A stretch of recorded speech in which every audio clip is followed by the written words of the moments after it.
Pokračují opravy baziliky ve Frýdku-Místku. Od začátku roku je proto uzavřená.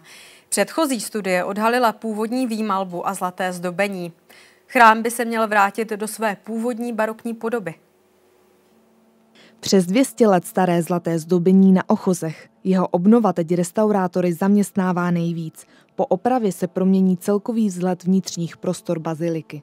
Vlastně první tou fází toho postupu restaurátorského je kompletní očištění těch druhotných vrstev na tu vrstvu původní, která se bude prezentovat. Frýdecká bazilika Navštívení Panny Marie z 18. století prochází nejrozsáhlejší opravou v historii. Navlhlé a popraskané omítky, zničené mramorování nebo poškozené varhany si vyžádali kompletní rekonstrukci interiéru. První prací, která se tady dělala, bylo svedení dešťových vod, které předtím tekly ze svodu, ze střechy přímo na terén.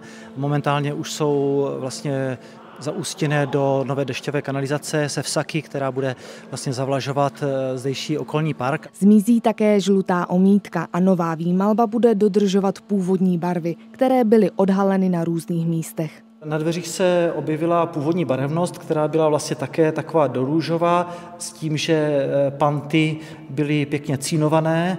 Následně to bylo všechno přetřeno takovou jednou barvou, ale teď v rámci restaurování budou i tyto dveře odhaleny vlastně v té původní barevnosti a prezentovány. Náklady na současně největší obnovu interiéru ostravsko-opavské diecéze činí přes 48 milionů korun. Farnost nově zahájila veřejnou sbírku na podporu opravy. Bazilika by se měla veřejnosti zpřístupnit v květnu roku 2026. Současně se otevře i krypta pod bazilikou, kterou do té doby lidé mohli navštívit pouze jednou za rok. Šárka Mazurková, Česká televize.